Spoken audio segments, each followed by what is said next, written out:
akan mencoba untuk melakukan pelatihan coaching terhadap rekan sejawat. Saya Sigit Budi Prasetyo berperan sebagai coach. Saya Bu Lulu Nurul Bahria berperan sebagai coaching. Saya Ibu Wahyuni Rahmayanti berperan sebagai observer. Selamat menyaksikan.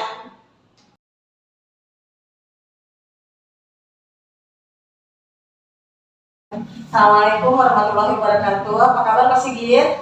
Waalaikumsalam warahmatullahi wabarakatuh. Alhamdulillah sehat Bu Yuni. Gimana kabarnya? Ya, alhamdulillah saya sehat Pak. Sebelum melakukan coaching sebagai awal kegiatan, saya akan mendiskusikan rubrik penilaian. Apakah kegiatan coaching Bapak kali ini sudah sesuai dengan alur tirta? Apakah Bapak sudah memberikan pertanyaan berbobot kepada coachee dan bagaimana Bapak merespon pertanyaan dari coachee? Karena seluruh kegiatan coaching ini harus disesuaikan dengan prinsip coachee, yaitu kemitraan dan memaksimalkan potensi yang dimiliki oleh coachee. Kompetensi coaching apa yang ingin dikembangkan pada pertemuan kali ini? Baik, jadi saya pertama-tama ingin mengembangkan kemampuan present saya atau hadir secara penuh dalam setiap kegiatan coaching yang saya lakukan. Caranya bagaimana, yaitu adalah dengan cara bersikap terbuka dan juga aktif dalam mendengarkan setiap permasalahan yang dihadapi oleh coachee.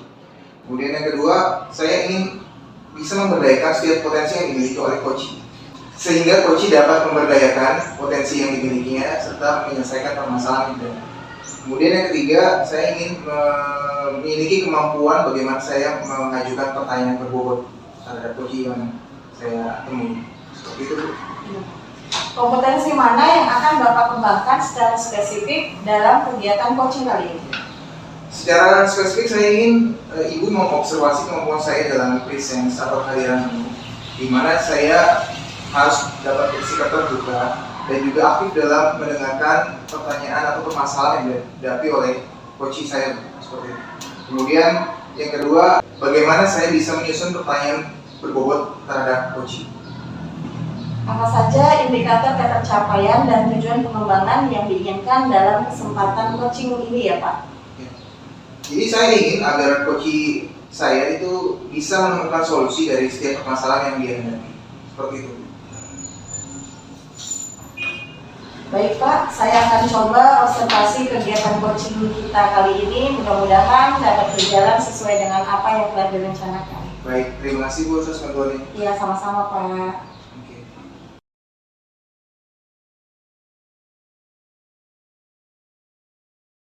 Assalamualaikum Bu Lulu, gimana kabarnya? Waalaikumsalam warahmatullahi wabarakatuh. Alhamdulillah baik sehat Bapak. Terima kasih Bapak sudah meluangkan waktu hari ini untuk saya. Baik, kira-kira apa yang bisa saya bantu Bu Lulu untuk hari ini? Nah, ini Pak, kan saya mau bahas kondisi anak-anak di kelas ya Pak ya. Saat ini saya mengajar di kelas 10. Nah, sekarang kan kelas 10 itu pakai kurikulum merdeka ya. Nah, saya mengamati anak-anak belakangan ini itu mengalami yang namanya penurunan motivasi di dalam belajar ya. Sehingga hal itu berdampak pada hasil belajarnya yang menurun. Nah, beberapa siswa saya juga itu banyak yang mengumpulkan tugas. Malah biasanya kalau saya mengumpulkan tugas hanya 50% saja yang mengumpulkan. Sisanya itu tidak. Jadi kesempatan pada hari ini berarti Bu Lulu ingin berkonsultasi atau sharing tentang masalah penurunan motivasi belajar siswa ya? Iya Pak. Ya, dan bagaimana cara meningkatkan motivasi belajar. Kira-kira apa yang ingin Ibu dapatkan dari obrolan kita hari ini? Saya sih pengen anak-anak bisa gitu menemukan motivasi belajar mereka itu seperti apa, terus bagaimana mereka cara giat belajarnya dengan perbedaan kurikulum yang sekarang kita pakai gitu Pak di sekolah ini. Dari level 1 sampai 10 kira-kira Bu Lulu mau mencapai level mana untuk kemampuan meningkatkan motivasi belajar siswa? Saya rasa sih kan anak-anak karena memang tugasnya hanya 50% yang terkumpul, nah mereka baru berada di level 6. Tapi saya harap ya level 8 mungkin itu sudah cukup menurut saya. Kemudian potensi apa yang kira-kira bisa Ibu kembangkan untuk meningkatkan motivasi belajar siswa? Nah, sama sih ini saya kalau ngajar tuh pakai media pembelajaran visual Pak untuk membantu murid kita agar lebih memahami materi pelajaran yang saya berikan. Nah, tapi ternyata itu hanya sebagian di kelas itu yang merasa tertarik, sisanya ya mereka hanya mengamati saja.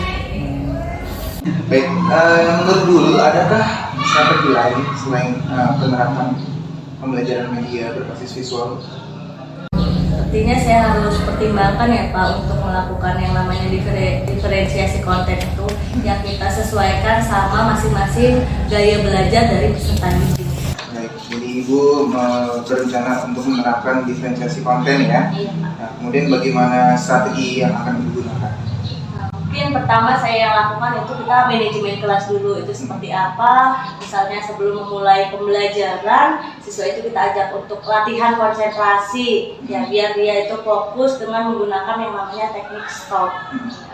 Mungkin dengan demikian murid juga dapat fokus dan siap untuk kembali belajar. Nah, yang kedua, saya akan merancang yang namanya itu media pembelajaran yang sesuai dengan kebutuhan murid di sekolah kita, sehingga akan tercipta pembelajaran yang menyenangkan. Yang ketiga, kita akan memberikan kebebasan kepada para peserta didik kita untuk memilih hasil penilaian, baik itu berbentuk infografis, konten, maupun tulisan. Nah, kemudian dari beberapa rencana yang sudah Ibu susun ya, kira-kira siapa yang menurut Ibu bisa membantu dalam mewujudkan rencana aksi yang sudah Ibu susun? Mungkin Bu Yuni ya Pak ya, menurut saya beliau itu hebat dalam pemanfaatan yang namanya informasi, teknologi, dan komunikasi dalam pembelajaran. Saya juga mungkin akan belajar sama Bu Yuni dengan bagaimana cara melatih konsentrasi anak-anak ketika belajar di kelas dan bagaimana kita menggunakan yang namanya teknik stop. Kemudian bagaimana Ibu bisa mengetahui bahwa rencana yang Ibu susun itu bisa terlaksana dengan baik? Minggu depan mungkin kita lanjutin lagi ya Pak ngobrolnya ya, boleh sambil kita makan di luar Pak, atau sambil ngopi-ngopi gitu Pak. Siap, siap. Nah, saya akan menceritakan hasil rencana yang mungkin sudah saya laksanakan. Baik, dari apa yang sudah kita bahas hari ini, kira-kira adakah yang bisa kita simpulkan, Bu? Saya dapat menemukan cara bagaimana meningkatkan motivasi belajar murid di sekolah kita dengan mencoba 3 cara tadi. Nah, selain itu saya akan mencoba untuk melakukan refleksi setelah selesai membelajar. Baik Bu ya, terima kasih sudah mau berbincang dengan saya. Ya, saya tunggu ya hasil dari rencana aksi yang sudah Ibu susun, dan semoga bisa meningkatkan bagaimana cara memotivasi belajar siswa ya Bu ya. Iya. Baik, terima kasih Bu. Iya, saya Pak, terima kasih juga Bapak sudah berkenan berbagi waktu dengan saya. Baik, sama-sama, terima kasih Bu. Assalamualaikum Bapak. Waalaikumsalam warahmatullahi wabarakatuh.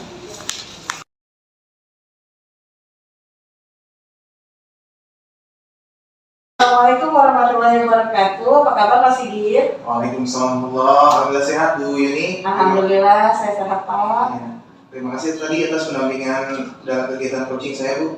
Ya, sama-sama Pak. Bagaimana proses coaching yang tadi Bapak telah lakukan? Ya, alhamdulillah Bu, tadi berjalan lancar sesuai dengan apa yang sudah saya rancang. Alhamdulillah ya Pak ya.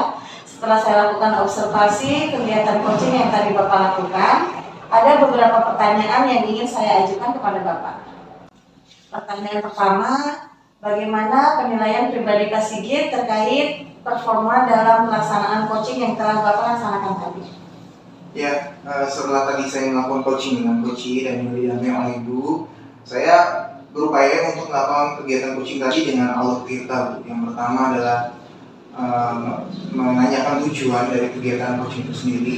Kemudian yang kedua adalah melakukan identifikasi masalah yang dihadapi oleh Coach.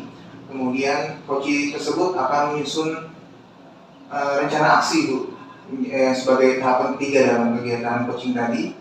Dan juga yang terakhir adalah bagaimana coach tersebut bisa memiliki rasa tanggung jawab terhadap rencana aksi yang sudah dibuat.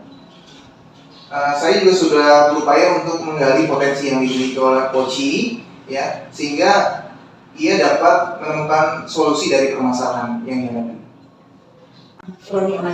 Baik, artinya Pak Sigit telah melakukan proses coaching sesuai dengan alur tirta. Dalam kegiatan observasi tadi, saya juga melihat bagaimana Bapak sudah dalam kondisi presence atau kehadiran penuh dalam kegiatan coaching serta aktif dalam mendengarkan permasalahan yang dihadapi oleh coaching. Saya juga telah melihat bahwa Bapak telah mampu memberikan pertanyaan berbobot kepada coaching sehingga ia mampu menemukan solusi dari permasalahan yang dihadapi. Harapan saya, Bapak dapat melakukan kegiatan coaching terhadap guru-guru lainnya sehingga bermuara kepada peningkatan kualitas guru dan pembelajaran di kelas. Baik Bu, terima kasih atas pendampingan atau observasi yang Ibu lakukan hari ini pada kegiatan coaching yang setelah saya lakukan. Ya semoga harapan Ibu nanti bisa saya laksanakan seperti itu. Sekali lagi terima kasih atas observasinya. Assalamualaikum Bu. Waalaikumsalam warahmatullahi wabarakatuh. Sama-sama Pak.